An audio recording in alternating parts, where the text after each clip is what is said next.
हम प्रभु परमेश्वर को धन्यवाद देंगे आज की सुंदर सुबह के लिए। आज शुक्रवार का दिन है। परमेश्वर का धन्यवाद हो कि उसने हमें ये सुंदर दिन दिखाया ताकि उसकी महिमा कर सकें।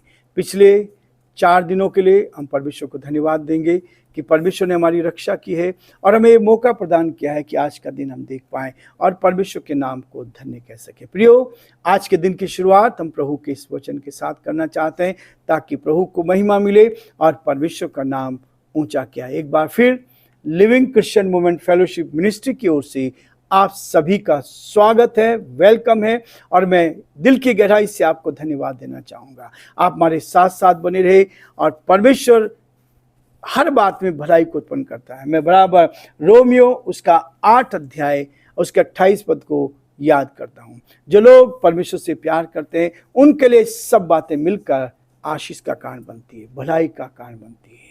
और मैंने अपने जीवन में इस बात को देखा है, भलाई होती है। पिछले दिनों कुछ ऐसे भाई बहनों ने जिन्होंने मेरा व्हाट्सएप हैकिंग किया था, गलत मैसेज देकर छवि को बिगाड़ने की कोशिश की थी, लेकिन मैं उनको भी धन्यवाद देना चाहूँगा। उन्होंने जो किया भला किया है। उससे क्या होता है, परमेश्वर ने आशीष का कारण बनाया है। जो लोग इस डिवोशन को कम देख रहे थे अब ज़्यादा देखने लगे, क्योंकि जो मैसेज गया था उसमें से प्रभु ने भलाई निकाली। गलत चीज़ को सब देखते हैं, भली चीज़ को कोई देखना पसंद नहीं करते। इसलिए परमेश्वर का वचन प्रभु के दास और दासियों के लिए है, आप सबके लिए। हमारे जीवन में घटने वाली हर घटना के द्वारा परमेश्वर आपकी भलाई को करेगा और मैं धन्यवाद देता हूँ। मैं भलाई को देखता हूँ हर जगह, कभी किसी की मैं उनको भी धन्यवाद देता हूँ जिन्होंने ऐसा काम किया है, लेकिन इससे भला हुआ है, बुरा नहीं हुआ है। परमेश्वर हमें आशीष देता है और यही है कि हम दूसरों को बुराई से बचाने वाले बन सकें। जो लोग, यदि वो भाई बहन सुन रहे हैं तो मैं आपसे निवेदन करता हूँ, इस बुराई से आप बच जाएं, इस बुराई से आप हट जाएं। किसी का भला करें, किसी का भला करें, बुरा ना करें। यीशु मसीह ने हमें यही सीखा है।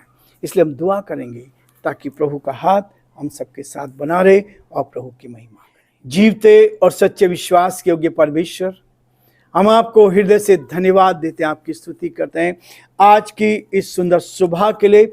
शुक्रवार के दिन प्रभु हम आपके पवित्र चरणों में आकर आपके नाम को धन्य कह सकते हैं, आपकी बड़ाई कर सकते हैं, आपके नाम को सराह सकते हैं। हमारे सारे भाई बहनों के लिए जो आज हमारे साथ जुड़े हुए प्रभु जी इस यूट्यूब पर और पिता परमेश्वर फेसबुक पर, प्रभु बड़े आदर के साथ हर एक को आपके हाथों में सौंपते हैं। हमारी प्रार्थना, हमारी विनती प्रभु आपके अनुग्रह की दृष्टि हम पर बनी रहे, आपका हाथ हम पर बना रहे, हम और अधिक आपकी महिमा को देख पाए। धन्यवाद देते हैं प्रभु कि आपने हमारे लिए भलाई रखी है। चाहे मुसीबत हो, चाहे परेशानी हो, चाहे कठिनाई हो, उन सब में से आप हमारे जीवन के लिए भलाई को करते हैं। धन्यवाद देते हैं पिछले दिनों की घटनाओं के लिए प्रभु, आपने हमें उभारा, आपने हमें प्रभु आशीष दी ताकि परमेश्वर हम बहुतों के लिए आशीष का, आनंद का कारण बन सके। धन्यवाद हो प्रभु सब बात के लिए। उन भाई बहनों के लिए प्रार्थना करते हैं, उनके मन को बदल दे प्रभु जी, उनके हृदय को बदल दे परमेश्वर, ताकि वो बुराई को छोड़कर भलाई कर सके, ईमानदारी से, सच्चाई के साथ आगे बढ़ सके।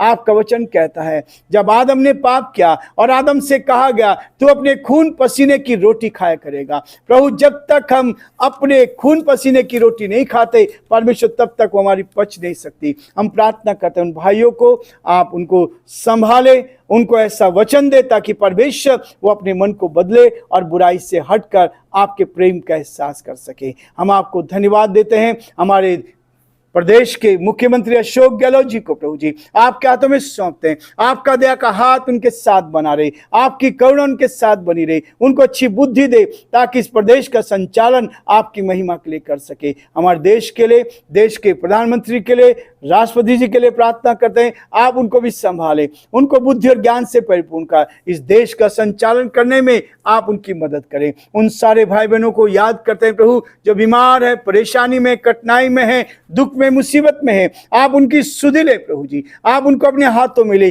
बीमारियों से छुटकारा दे। यीशु के नाम से हम आपकी आत्मा को भेजते हैं और चाहते प्रभु जी आप उनको पूरी तरह स्वस्थ करे, चंगाई दे। आपका हाथ उनके साथ बना रहे। आपके सारे सेवकों के लिए, पास्टर्स के लिए, रेवरेंड्स के लिए, बिशप्स के लिए प्रभु, फादर्स सिस्टर्स के लिए प्रभु जी, हम उन सब के लिए प्रार्थना करते हैं जो स्कूल के माध्यम से सेवा करें। हम उनके लिए प्रार्थना करें जो आपकी सेवकाई में प्यारे परमेश्वर गांव गांव जाकर सेवा करें। आप उनको संभाले, बुद्धि और ज्ञान से परिपूर्ण कर आपका हाथ उनके साथ बना रहे, ताकि वो जीवन में आगे बढ़ते चले जाएं और आपकी महिमा गान बन सके। हम बड़े आदर के साथ, दीनता, नम्रता के साथ पिता परमेश्वर अपने आप को, अपने कमजोर निर्बल जीवन को आपके हाथ में सौंपते हैं। इस डिवोशन को आपके हाथ में सौंपते हुए विनती को अपने प्रभु, अपने धारकर्ता यीशु मसीह के नाम से मांगते हैं, आमीन।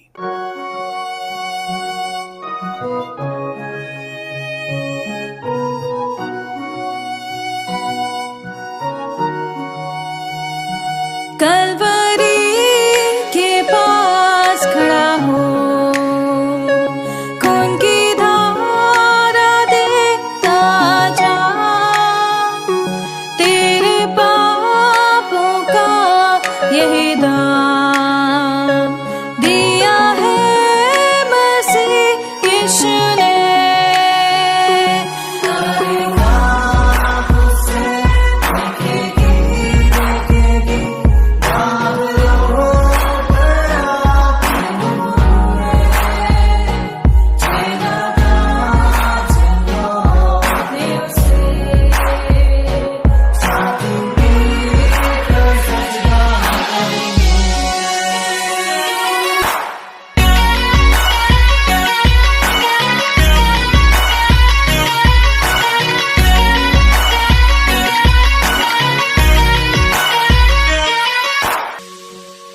ये हुआ सब तेरे लिए, तूने भी उसे छेड़ा था,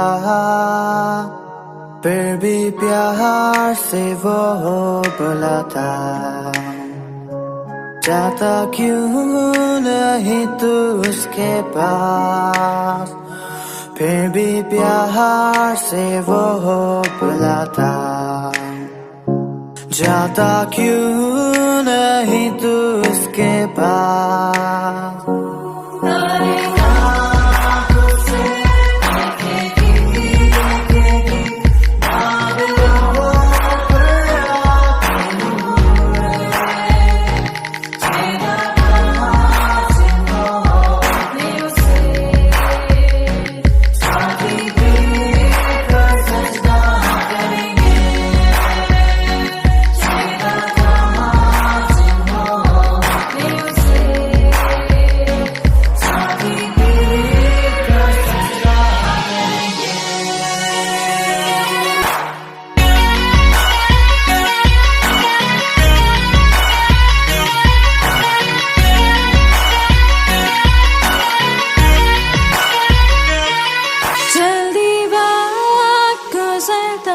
चाहता है, रात अंधेरी आती है, तौबा कर दरवाजा होगा बंद, कुछ ना होगा फिर पछताने से।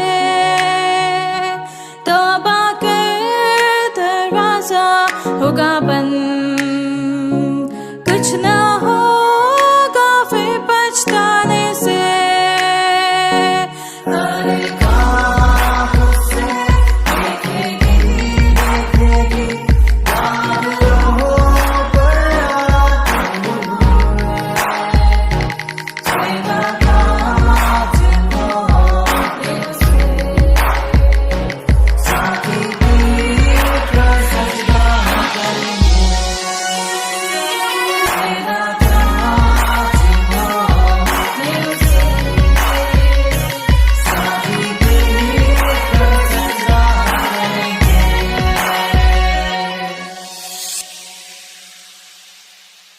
प्रियो, रोमियोस का 5 अध्याय और उसके 18 पद से 18, 19, 20 और 21 पद को मैं आपके सामने पढ़ना चाहूँगा। और यदि प्रभु ने चाहा तो इस अध्याय को हम आज समाप्त करेंगे, नहीं तो कल हम इस अध्याय को समाप्त करेंगे। लिखा है, इसलिए जैसा एक अपराध सब मनुष्यों के लिए दंड की आज्ञा का कारण हुआ, वैसे ही एक धर्म का काम भी सब मनुष्यों के लिए जीवन के निमित्त धर्मी ठहराए जाने के का कारण हुआ। क्योंकि जैसा एक मनुष्य के आज्ञा न मानने से बहुत लोग पापी ठहरे, वैसे ही एक मनुष्य के आज्ञा मानने से बहुत लोग धर्मी ठहरेंगे। 20 पद, व्यवस्था बीच में आ गई कि अपराध बहुत हो, परंतु जहां पाप बहुत हुआ वहां अनुग्रह उससे कहीं अधिक हुआ। 21 पद, कि जैसा पाप ने मृत्यु फैलाते हुए राज्य किया, वैसे ही हमारे प्रभु यीशु मसीह के द्वारा अनुग्रह भी अनंत जीवन के लिए धर्मी ठहराते हुए राज्य करें। परमेश्वर अपने इस वचन के पढ़े और सुने जाने पर आशीष दे। आमीन। एक व्यक्ति के कारण, एक अपराध के कारण सब मनुष्य अपराधी ठहरे। एक अपराध हुआ, आज्ञा का उल्लंघन। इतना सुंदर जीवन आदम और हवा का था, उनको एसी जैसी ठंडी हवा में, अदन की वाटिका में, जहां सारी सुरक्षा थी, कोई मेहनत करने की आवश्यकता नहीं थी। परमेश्वर ने उनके लिए फ्रूट्स रखे थे, फ्रूट्स के ट्री लगाए थे, पेड़ लगाए थे, और उनको ये आदेश दिया था, इस बगीचे की देखभाल करो।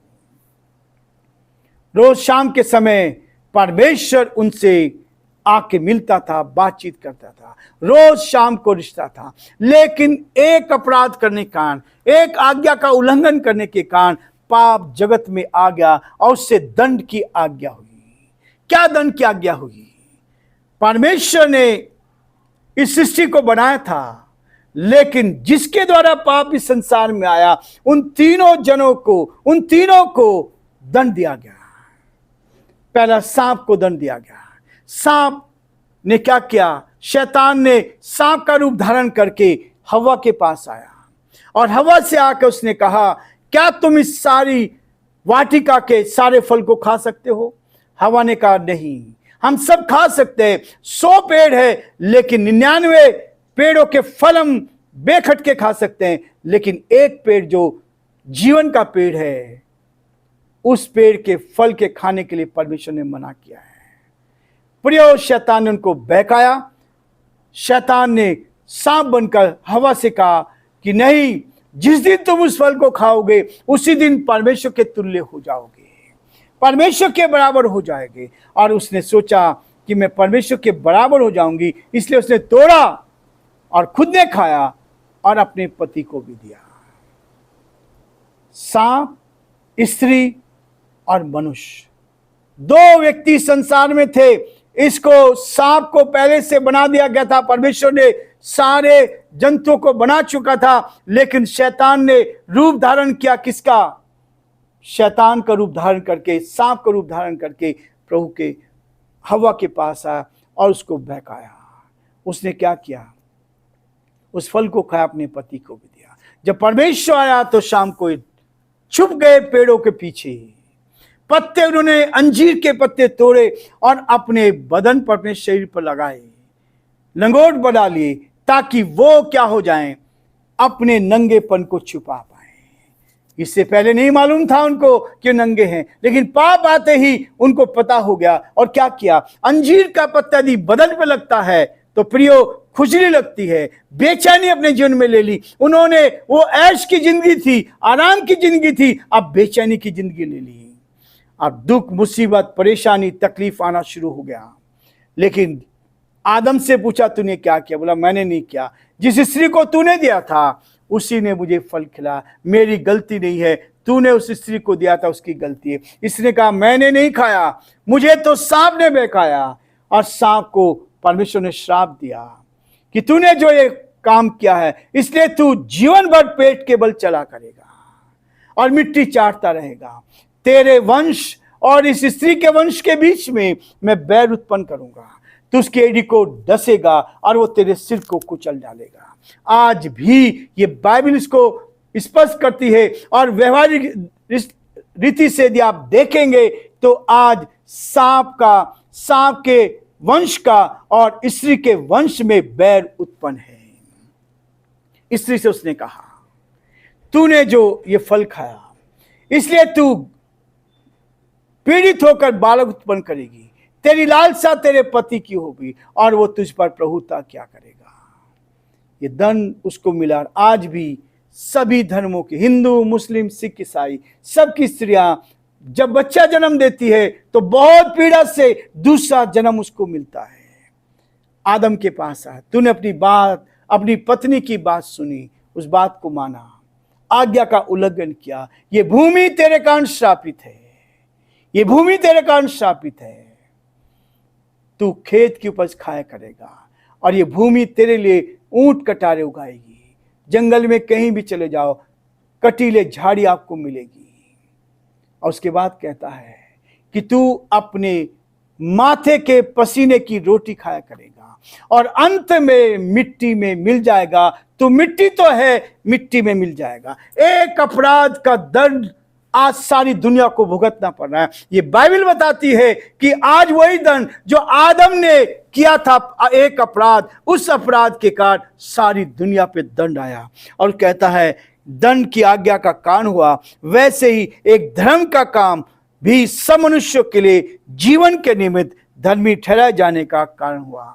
यीशु मसीह संसार में आया, एक मानव रूप धारण करके। अब मैंने आपको कल बताया था, जैसे आदम को जीवित किया, परमेश्वर ने अपनी आत्मा उस मिट्टी में डाली और उसके बाद परमेश्वर ने संसार को बचाने के लिए मरियम की कोख में अपनी आत्मा के द्वारा यीशु मसीह को भेजा। प्रियो, एक धर्म के काम के कारण, एक धर्म का काम यदि आप करते हो, यीशु मसीह ने संसार में आके एक धर्म का काम किया, अपने लोग के लिए, मानव जाति के लिए अपने प्राण को दे दिया और आज हम उसके द्वारा उद्धार पाते हैं, जीवन पाते हैं। मृत्यु का साया हमारे ऊपर से जाता है। परमेश्वर हमारी सहायता करे। आज हम ये रुकेंगे और कल फिर इस अध्याय को समाप्त करेंगे। प्रभु आप सबको बहुत आशीष दे।